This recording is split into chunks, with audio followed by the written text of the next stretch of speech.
Hey everyone, and welcome back to the multi-dimensional journey. This is your host, Ayahuasca Carr, and if you are new to this channel, welcome. Thank you so much for stopping by and visiting us.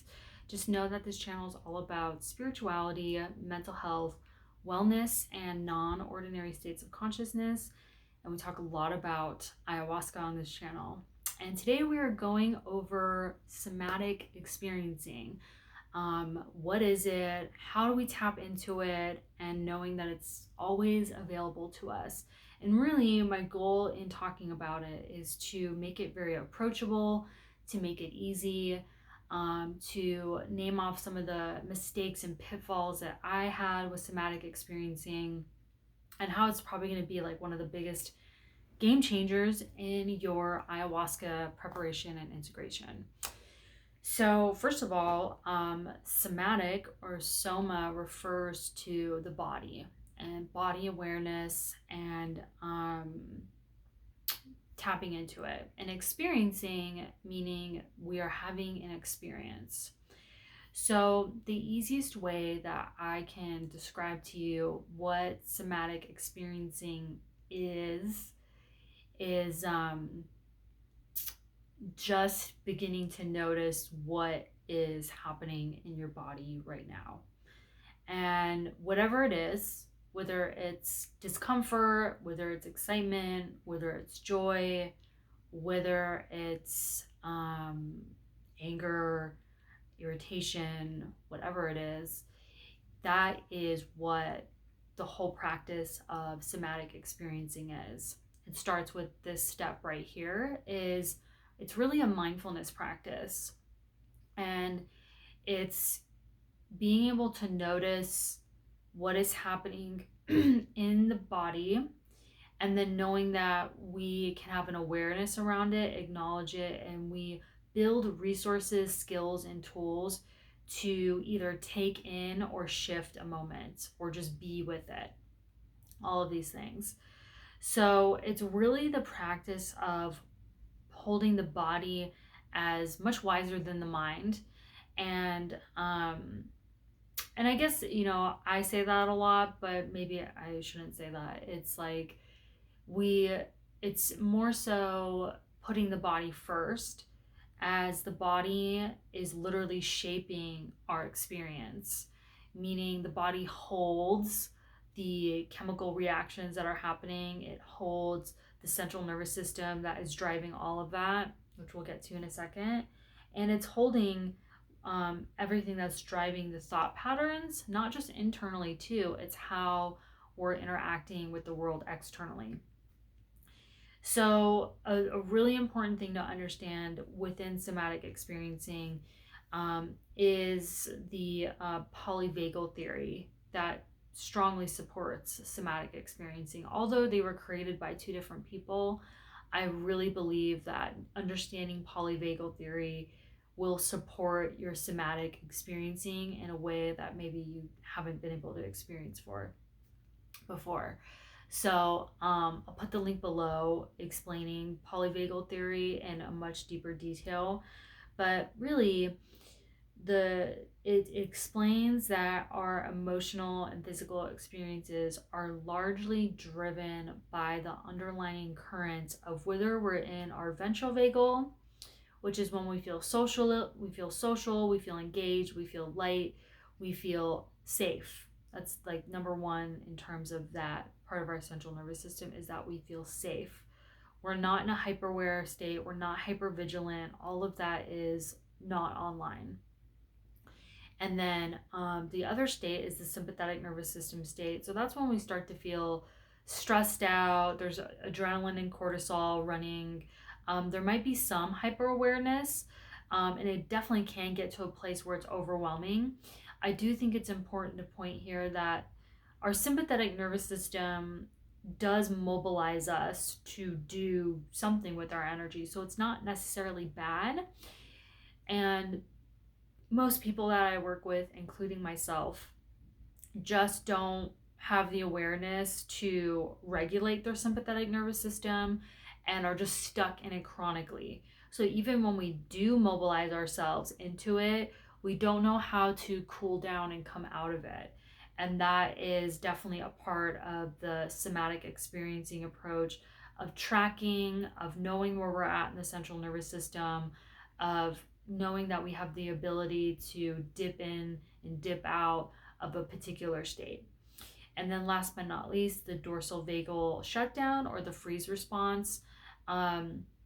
We definitely don't feel safe. We often feel numb and dissociated and all of these things. So, somatic experiencing is all about being able to build the resources for when we're in these states like the freeze response, or when we're in hyper arousal or hyper awareness. It allows us to track when we're headed in that direction. So we start using mindfulness to understand, like, where am I, like, physically? So instead of like not paying attention or living like a head up life, only living in the head, it really calls us to pay attention to the cues in the body so we can befriend the sensations, befriend what is happening, to improve and empower ourselves in our everyday experiences, which are mind and body.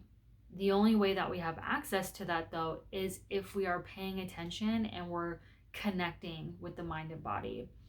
So, a lot of somatic experiencing is, creating that mind body connection that is either maybe not really present with the person, or it's just really dormant and hasn't had contact in a really long time. So sometimes, not always, but sometimes, including myself, I definitely did this, asking my clients or the people I'm working with, what are you experiencing in your body? And sometimes I'll get the response, what do you mean? And that usually is an indicator that there's probably a disconnection, like what, and sometimes it's just someone inquiring, which that is also totally makes sense.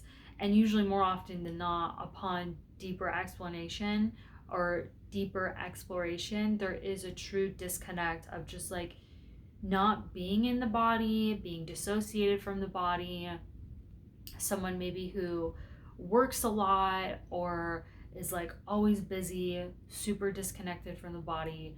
And all of this is driving chronic emotional and mental patterns. And it's only when we slow down, we pay attention, we create a new practice around our bodies that we can shift every area of our lives.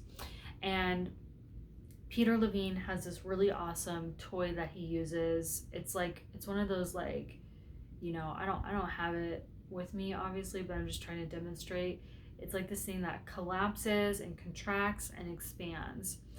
And I'll use my hands, like, so we want to find the resources in the contraction, right? Because that's where we're going to build our window of tolerance to lessen the time or the amount of time that we're in the contraction, and we can spend more time in the expansion, which is our ventral vagal. We want to get to a place where we have a larger capacity to be in our ventral vagal. So this is a really good example. I'll share a personal example. I'll actually share a client example that someone shared with me last week. And so there was a trigger yesterday that happened between me and my partner, and we were able to resolve the situation in a very short amount of time, no more than 20 minutes. But I went through a somatic experience of being really expansive, knowing that I was in my ventral vagal, and then there's this situation that arises and I begin to feel contracted. And I resourced myself through it. I breathed through it. I stayed grounded. I asserted myself. I spoke up for myself. And we were able to have like a conversation and come out of that within 20 minutes. Where maybe that would have taken me much longer in the past, because some of the things that I've dealt with, like childhood trauma, I would have gone to places of feeling small, feeling contracted, feeling like I didn't have a voice. And that in itself had nothing to do with the present moment, but all the unaddressed material internally. And this is the power of somatic experiencing, is being able to stick with, befriend the physical experience, so I can expand and be with whatever's happening, not just internally, but also externally. And then a client example, same situation actually, where she's working on, not being as people pleasing and codependent, and with her breath work, her mindfulness, being able to understand her body's somatic patterns and not being critical with herself and guilting herself, which is oftentimes where we go with some of these things because of childhood trauma, because of like what a parent said about her emotional state or whatever. She was able to be with what was happening, and she was able to resolve what was happening between her and her partner, within 30 minutes. Like, it didn't go into this full like hyper arousal over her allostatic load in terms of her central nervous system. She was able to be with what was happening, to breathe, to resource herself, to stand up for herself, to able to mobilize her energy, not contract and become small, and was able to work through it. So this is what is called resilience. So I've spent a lot of time, a lot of the people I work with have spent a good amount of time, a fair amount of time in a contracted state. And it's not about getting rid of the contracted states, because we all have a central nervous system, right? But it's about building resilience in those contracted states, knowing what to do with them, having the cognitive, emotional, and physical resources and material to, move us through the arc of stress, anxiety, anger, whatever the trigger is, right? Because if we get lost in the central nervous system, when we start guilting ourselves and start shaming ourselves, it's really hard to find our way through the other end and actually fully process what has happened. So that's why these tools are so incredible. So the biggest thing to take away is that, and I'll leave a book below that will, jumpstart your journey with this, is that somatic experiencing is all about the human being rather than the human doing. And being is a very subtle, it's so subtle, seemingly not profound, but very profound over time. I always tell my clients when we start doing exercises for somatic experiencing, I always forewarn them and be like, this is not going to be profound. I'm literally going to have you put your feet on the ground, begin to breathe, and start tapping into your body. And it seems so simple, right? So that's why I say this is not going to be overwhelming. And it's by being able to tap into the subtleties that we do find our power. That's really one of the only ways that we can understand and track and be with the experience. So everything in SE and polyvagal, it's not about what you're doing, it's about how you're doing it, how the body's actually holding that experience internally. It's about being present and knowing how to access that presence through these incredible practices and exercises. So that's definitely, if you get anything out of this video, it's probably what I just said. This is a book, Polyvagal Exercises for Safety and Connection. This book, I always say on my channel, game changer, changed my life.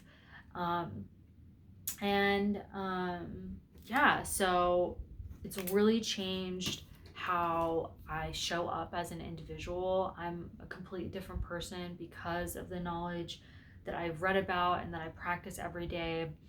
And SE work, mindfulness work, it absolutely is a daily practice. There's no getting around that. And it's really, if you think about it, the best analogy to use is that our autonomic nervous system is trainable.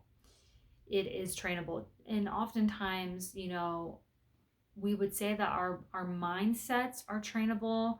Yet what is even more powerful than that is knowing where my body is at and how the mindset work after that will be so much more fruitful.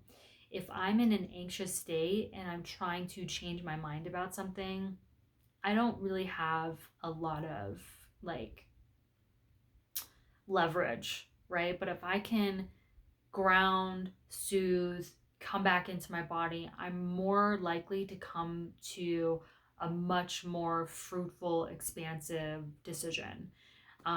That's just an example, right? So these practices are really, really incredible, really will change the way that you feel inside, that the way you be with yourself. So please leave your questions, comments below. And thank you so much for continuing to stop by to the channel. I'll leave my links to my upcoming breathwork circles and how you can work with me in groups and individual. And as always, remember why you came here.